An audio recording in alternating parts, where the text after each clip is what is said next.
সর্বশেষ নবীকে মুহাম্মদ সাল্লাল্লাহু আলাইহি ওয়াসাল্লাম। সর্বশেষ গাইডেন্সটা কি তাহলে? কোরআন এবং এর ব্যাখ্যা কি হাদিস আছে না নাই? অনেকেই বলে কোরআনই যথেষ্ট, হাদিসের প্রয়োজন নাই। মূল কথা হচ্ছে এই যে এই কথার মধ্য দিয়ে আপনি কোরআনকে অস্বীকার করেছেন। আমি আপনাকে দেখাচ্ছি সূরা হাশরের 7 নম্বর আয়াতে আল্লাহ পাক বলছেন যে রাসূল যা দেন ওয়া মা আতাকুমুর রাসূলু ফাখুযু, রাসূলুল্লাহ সাল্লাল্লাহু আলাইহি ওয়াসাল্লাম তোমাদেরকে যা দেন তোমরা সেটা গ্রহণ করো। ওয়া মা নাহাকুম আনহু ফান্তাহু, এবং রাসূল সাল্লাল্লাহু আলাইহি ওয়াসাল্লাম যা থেকে বিরত থাকতে বলেছেন বিরত থাকো। এই যে রাসূল যা দেন, রাসূল যা বিরত থাকতে বলেন, এটা কোথায় আছে? হাদিসে। তাহলে আপনি যদি হাদিস না মানেন তাহলে কোরআনের এই আয়াতটি ফলো করতে পারছেন না। এমন অনেক বিধান আপনি পাবেন যেগুলোর মূলনীতি কোরআনে দেয়া আছে, ব্যাখ্যা হাদিসে দেয়া আছে। আমাদের অনেকের একটা ধারণা যে কোরআন এবং হাদিস আলাদা আলাদা উৎস, আসলে এমনটা বিষয়টা নয়।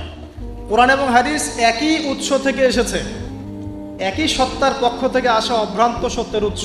ওয়ামা ইয়ানতিকু আনিল হাওয়া ইন হুয়া ইল্লা ওয়াহয়ুন ইউহা। আল্লাহ পাক বলছেন রাসূল সাল্লাল্লাহু আলাইহি ওয়াসাল্লাম নিজের মন গড়া কোনো কথাই বলেন না, তিনি সে কথাটাই বলেন যা আল্লাহ তাকে ওহী করেন।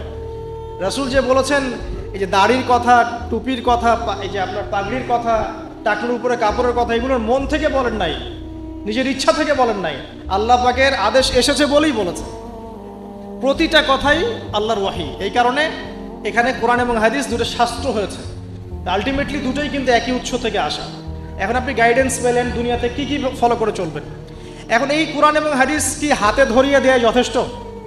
মানে কোরআনের একটা বই দিয়ে দিলাম, একটা হাদিসের বই দিয়ে দিলাম, ব্যাস এখন জীবন চলেন, পারবেন?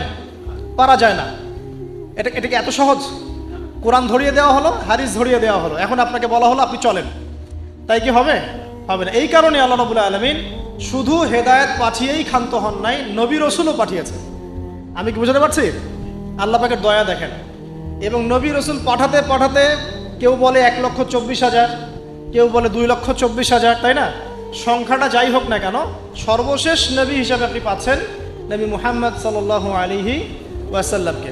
এবং এই নবী মুহাম্মদ সাল্লাল্লাহু আলাইহি ওয়াসাল্লামের মধ্য দিয়ে আল্লাহ পাক কুরআন সুন্নাহ আমল করিয়ে দেখিয়েছেন যে কীভাবে আমল করে জান্নাতে যেতে হবে।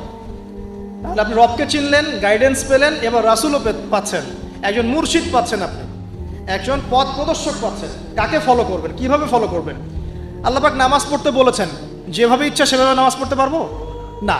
রাসূল যেভাবে নামাজ পড়েছেন ওইভাবে পড়তে হবে। রোজা রাখতে বলেছেন, আমি কি ইচ্ছা মতো রোজা রাখতে পারবো? পারবো না। রাসূল যেভাবে রেখেছেন ওইভাবে রাখতে হবে। যাকাত দিতে বলেছেন, আপনি কি যা ইচ্ছা তাই যাকাত দিবেন?